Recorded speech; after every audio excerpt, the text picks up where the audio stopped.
Hi, ladies and gentlemen. Terry Martin with the Illinois Channel, and once again, I'm joined with Jeff Berkowitz of Public Affairs TV in Chicago. Jeff, I want to start off in just some breaking news that came out as we tape this on December 10. As expected, the Federal Reserve just cut interest rates by a quarter of a point. They said they might have one more interest rate cut in 2026. But if they do just one, as they're projecting, that would be a slowing of interest rates, which at least kind of indicates that the economy doesn't necessarily then, in their estimation, need a great deal of additional help by lower rates. But before we go on, I'll remind the audience you have basically a PhD in economics, except for your, your thesis. But what is your take before we move on to some of the other issues we're going to discuss? Well, the important thing, Terry, not just that it's almost a PhD, it's from the University of Chicago, Chicago School of Economics, University of Chicago Econ Department, Milton Friedman. So money matters. And these days, for various reasons, we don't just say the money supply matters, interest rates matters. So there's a lot of attention when these meetings occur every, 6 times a year, essentially. And so this meeting that will happen this afternoon, the Federal Reserve Open Market Committee was predicted, it's still predicted what you just said, that the range of interest rates is coming down. The short way of saying it, the interest rate that the Fed tries to influence and does is coming down from 3.75% to 3.5%. That's the federal funds rate. More importantly, the thinking is many other interest rates that matter to people in the economy will go down slightly more. But then, more importantly, as you said, the thinking is going into this meeting that there won't be just a few dissents. There might be almost like 50-50. Almost half the decision makers, not quite, are thinking maybe they shouldn't cut rates. Maybe this time they should start raising rates because they're concerned about inflation not coming down recently, but starting to go up or continuing to go up. The Fed has had a long-term target of having the Fed rate at 2%. It's not 2%. It's the federal inflation rate, however we measure it, CPI and so forth, is really closer to 2.5 All right. Let's not to 3. give a PhD answer No, here. Let's move along no, but the because we point got is, other Terry, issues. just excuse me. This is very important because it means they're concerned about inflation, and therefore, if they're going to start raising rates in the future, that Well, they're may not going to be raise right rates in the or may be future. They wrong. signal they're going to cut again, maybe one time. No, I So oh that's where the well, economy I is. think All right, no, all right. I Look, think you may have got I yeah. just bring this up because it's breaking news. I'll close with this. This was anticipated, widely anticipated. There's not a whole lot of reaction thus far. This is about maybe a half an hour after the decision came down. The Dow Jones is up about 0.6%. NASDAQ is slightly down, and the S&P 500 is slightly up. So it's as I say, anticipated. The other breaking news, which isn't really something we're going to delve on, but you and I do what I think is try to be more insightful news coverage and more balanced than what we often get from the national news. As I say, you just bring your expertise in economics to this news about the rate cut.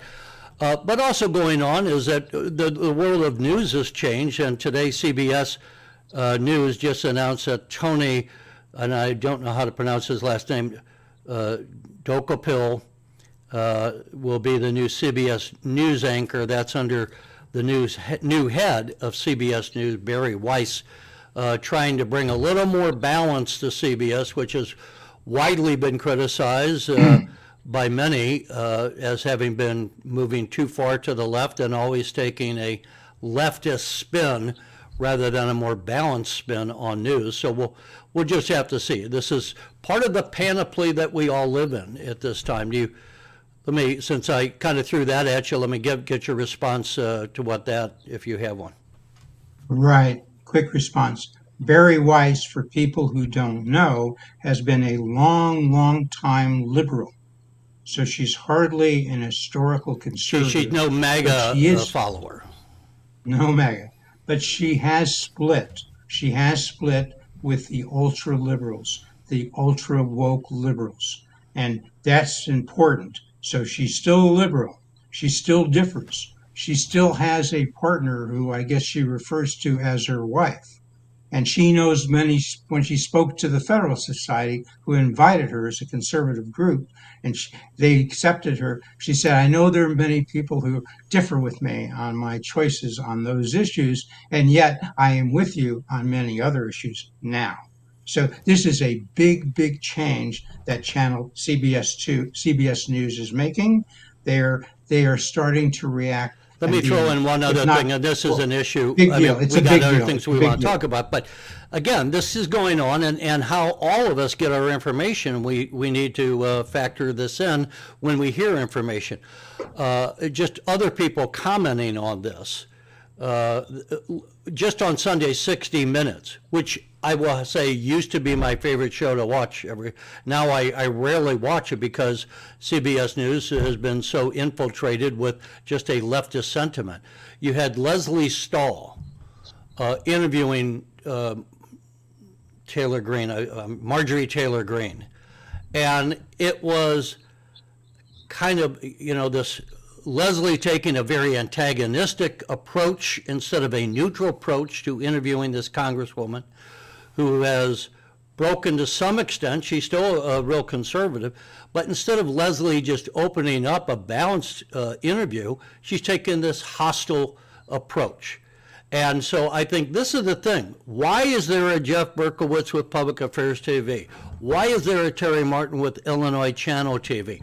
Why is Bill O'Reilly out there no longer with Fox? Why is Megyn Kelly on her own channel and others? This is the new landscape of media and news, and all of us being news consumers need to kind of see what's happening with this landscape, and that you need different sources, but you also need to know when the source you're getting is not a balanced approach, not even attempting to be a balanced approach, but are basically spokespeople for either the hard right or hard left, and we shall see if this change at CBS News makes them better and whether it has an impact on NBC and ABC as well. But as they say in the news business, only time will tell.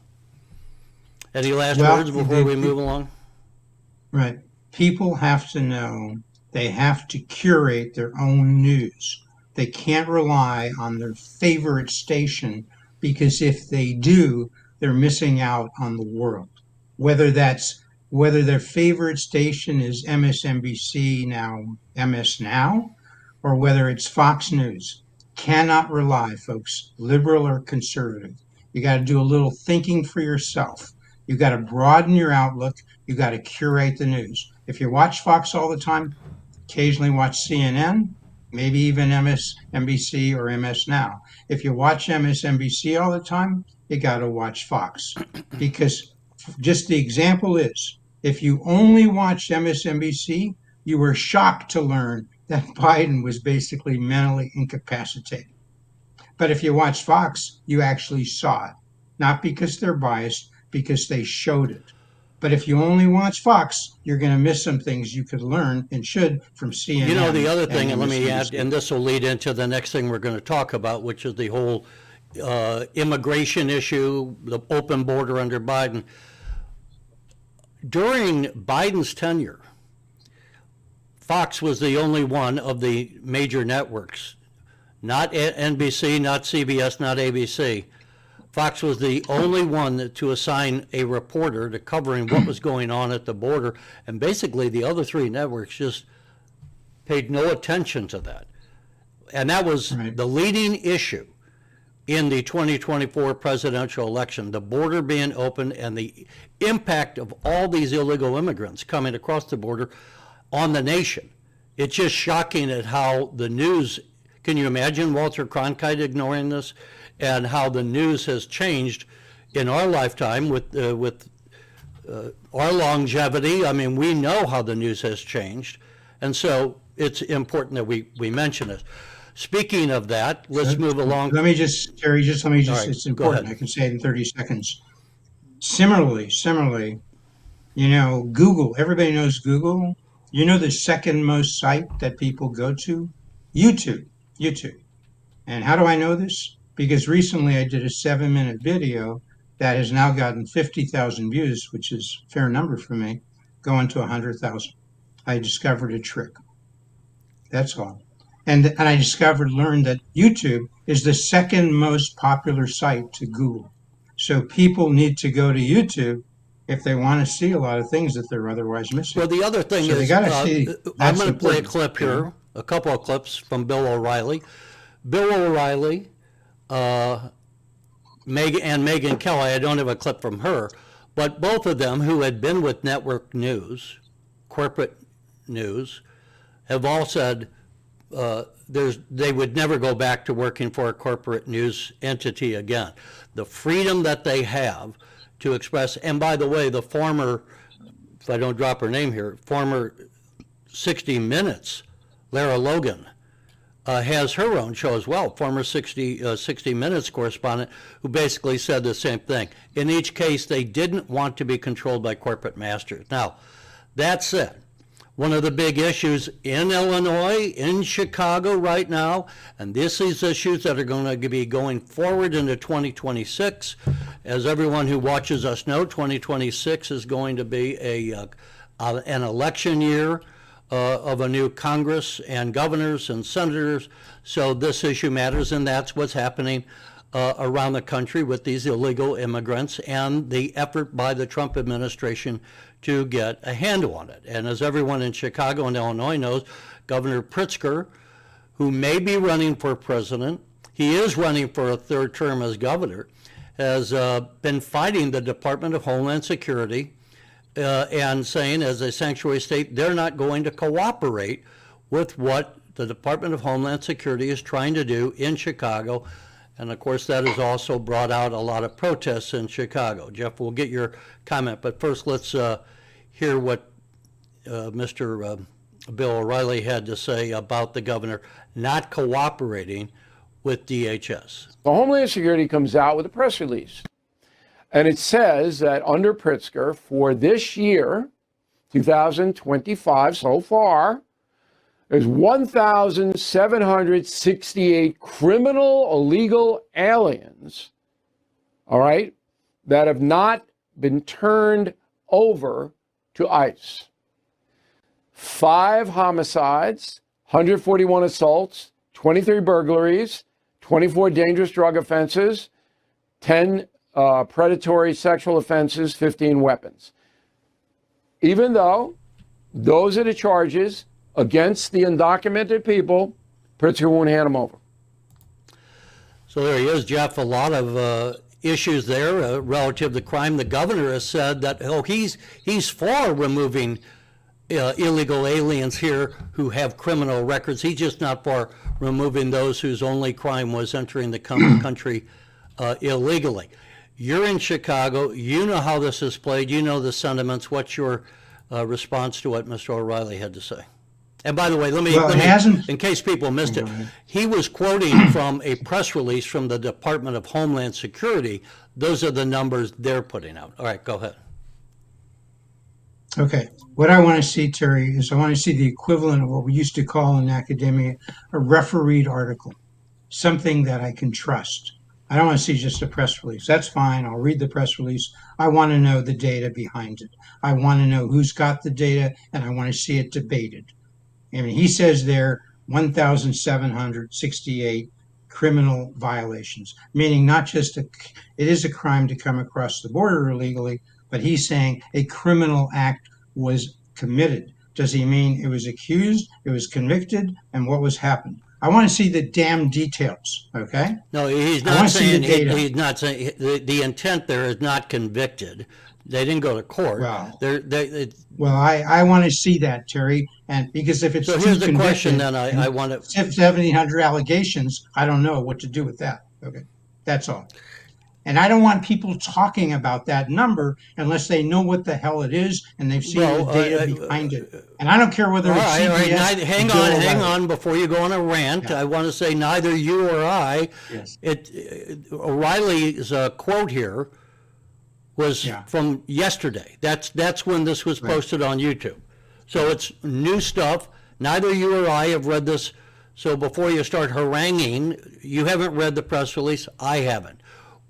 We're trusting Mr. O'Reilly. The question I want to bring up here is, will the governor, he's running for re-election, we know that. We can guess that he may be running for president. He seems to be. A lot of people think he will. Will the governors fight with the Department of Homeland Security over these illegal immigrants, which is beyond a question? They're illegal by fact that came in here with illegally. Will this hurt him in a third term run? Will it hurt him should he run for president? You know the feelings in Chicago more than I. I'm downstate.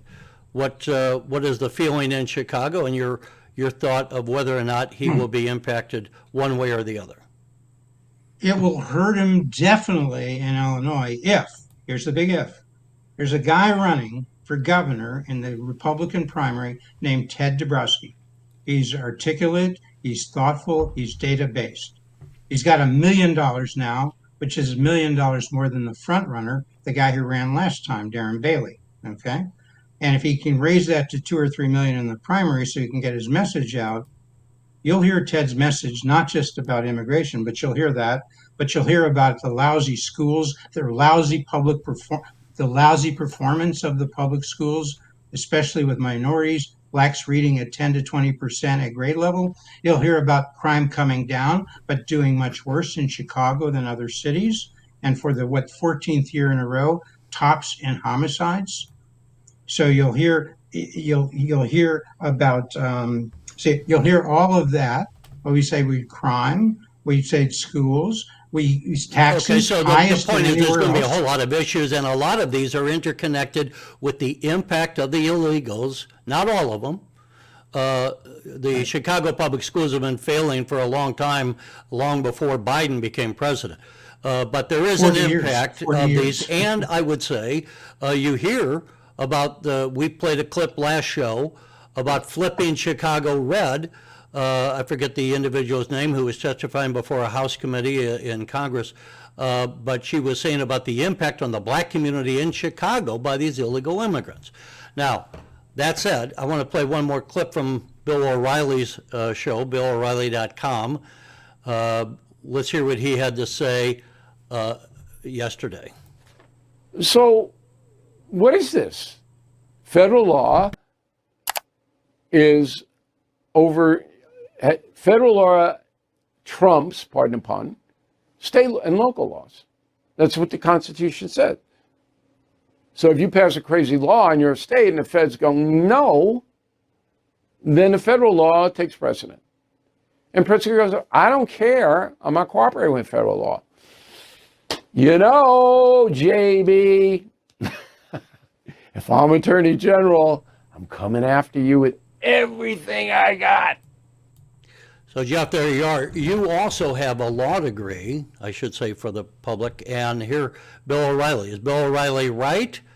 I mean, federal law does trump state law, and when the governor is releasing these people, as we saw in the earlier clip, that allegedly have criminal backgrounds and are engaged in allegedly criminal activity, does O'Reilly have a point that the governor, if the Attorney General of the United States wanted to, could indict the governor for not following federal law and working cooperatively with DHS? Well, largely the president controls the Department of Justice. He is the prime executive. It's supposed to be, some say, independent. It is generally independent, but it's never completely independent of the president of the United States, whether it's a Democrat there or a Republican. And so, yes, J.B. Pritzker could be indicted. Could he be convicted? Could he be convicted? And if it's less than an indictment, if DOJ just raised the issue in federal courts, then it could be decided. And would the U.S. Supreme Court decide in Pritzker's favor or in Trump's favor? I don't know. I really don't know. It's a close call, okay? And it should be debated and thought about that way, wherever your preference may be. It's not an easy call.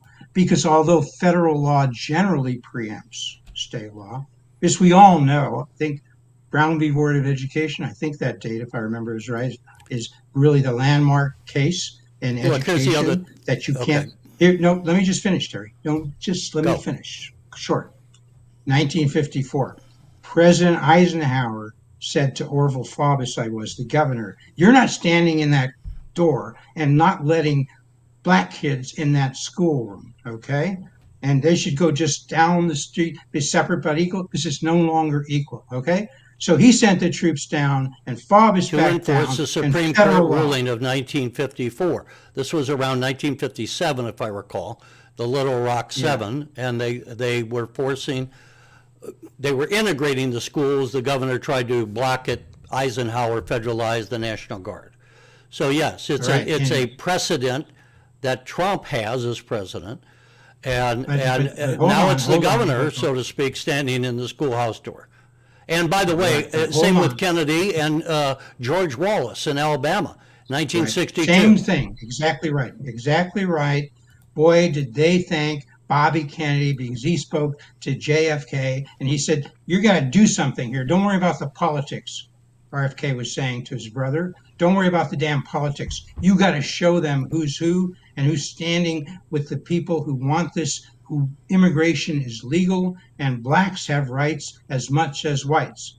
You can thank Bobby Kennedy for JFK doing the right Okay, thing. I want to get to this clip because it fits into what we're saying and the impact politically, whether or not the governor was going to be indicted. Will he be indicted by the voters of Illinois? Will he be indicted by the Democrats, the people, especially black Democrats, who have voted 90% historically with Democrats?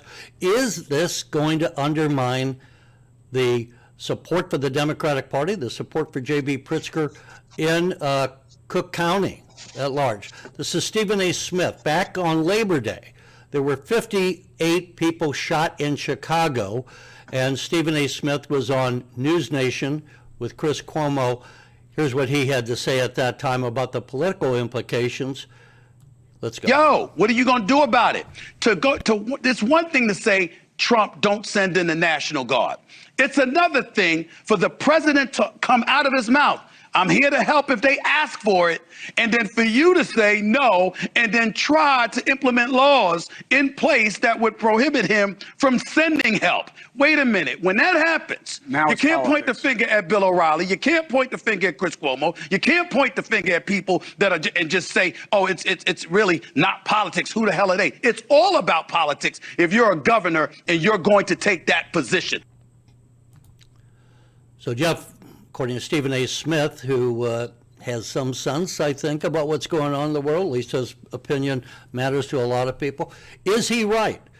Will there be a political backlash that could hurt President or Governor Pritzker in Illinois, especially in Chicago, from his stand that he's taken relative to his fight with DHS? Well, you know, there is a sanctuary, there are laws in Illinois called sanctuary state laws, making Illinois a sanctuary state. There are city ordinances in Chicago making Chicago a sanctuary city. And that is also true, I think, in other states, other cities, but Illinois and Chicago are the extreme, And so if it ever makes it, this issue, to the U.S. Supreme Court, and they're going to look at this, and they're going to look at the state laws, and they're not going to say it's automatic. I've always wondered it's why. automatic. But I look. I've always wondered, and it was also true under Governor Rauner. How can we be opposing the federal issues here? You can't say you're a sanctuary. Does Kentucky get to say we're going to be a sanctuary state against federal taxes? You can't overturn what the federal Congress is doing. That's not how our system works. And as a governor, you have to follow federal law. These ideas that have not been adequately challenged, in my estimation, of different states and different cities saying they are going to be a sanctuary from federal laws, are themselves grossly illegal. If you want to change the law, you go through Congress to change the federal law. That's the system. You can't pick and choose and cherry pick the laws you're going to follow. On the other hand, Terry, we just had a U.S. Supreme Court decision that there was a case from the federal appellate court where the appellate court had said basically, this redistricting that went on in Texas, it really wasn't good. It was racist. We're just going to overturn the whole damn thing and knock out that map. And you know what the Supreme said? F you, F you, okay, in more polite language. They said you can't just intervene like the state law doesn't matter. And I'm There sorry, these what things are state in was that? here. Well, there was the U.S. Supreme Court ruling on the Texas remap. They okayed that. They okayed the Texas remap because, Terry, they didn't say what you just implied, that we just look at the federal law. We don't give a rat's ass about the state law. No, that remap came out of the Texas legislature. That was a Texas law, Terry. Texas law. Where are you arguing it was in violation of federal law? I'm saying the U.S. Supreme Court said that the federal appellate court was wrong Right. to not pay more attention to the Texas law that remapped. So in this case, hold on, Terry. I don't think that's a good precedent. Terry, I got to stop you. We got about 4 You minutes. can't take 3 minutes. Go ahead. I don't care. You took 4 minutes. Go ahead. I'll take 30 seconds. They were saying the federal court, which was looking at the 65 voter, the Voting Act. Let me cut. You're 65. getting too late to get to this. No, Jeff, not too you technical, got to Terry. get to the point. Terry, it's not too The technical. U.S. Supreme Court Terry, came down and stop. said Terry. that this did not violate the rights of Hispanic or black vote. They okayed it, the U.S. Supreme Court, because they said it did not violate the voting rights of citizens. But Terry, more importantly, they said you're going too far. Yes, they said that, but you should know the Supreme Court's very close to overturning the Voting Rights Act, and they probably will within the next year. So that was not the entirety of their decision. But going So back, my let me point to insert, you, because I was saying, talking about Yeah. Chicago and Illinois, the sanctuary cities are in violation of federal law. What you're saying in Texas is not an example of being in violation of federal law. The fact that the Supreme Court considers state law is not an issue. The issue with Illinois and Chicago is that they are totally ignoring federal law and not cooperating with federal authorities. This is an entirely different example than what you're citing by bringing up the Texan Voting Act. well, because they had to balance to some extent the Texas state law with anything that the federal court below was saying about federal law. These things are a little bit more subtle than a 10-second slogan on your license plate. That's the point. All right. We don't have The time. difference Look, we on don't the- have time. Yesterday, we don't have time for the clip. We only got about You don't 1 have time minute. to. Yesterday, the president went to Pennsylvania. He gave he's on his American Affordability Tour. I bring that up because we're talking in 2026, as we're going to go into it, in an election year, affordability is going to be a factor. The president is saying he's brought down energy prices, he's brought down the price of eggs, he's brought down, as we have now, really it's not him doing it, but the Federal Reserve brought down, as we just reported, the cost of borrowing again by 1/4 point. We shall have to see what are the big implications, what extent will all of this going on in Chicago with the illegals, and also, Jeff, we don't have time to get into it, but what's going on Can I with the close, Terry? Somalis Can I in say Minnesota something? and the fraud going on. You and I will be covering this. I'll give you the last word. You only got about 20 seconds. The president needs to go out and say the truth. And the truth of the matter is the price level under Biden was 20% higher. They had a 20% inflation rate of that price level relative to what he started at. Okay, we got 10 And we seconds. can't I'm cut just pri- going to cut you off here. We And got to the say, president folks, should say, we can't cut prices. we might can cut say the we rate of might see you growth next prices. week. If we don't, have a great Christmas, and Jeff and I will see you next year.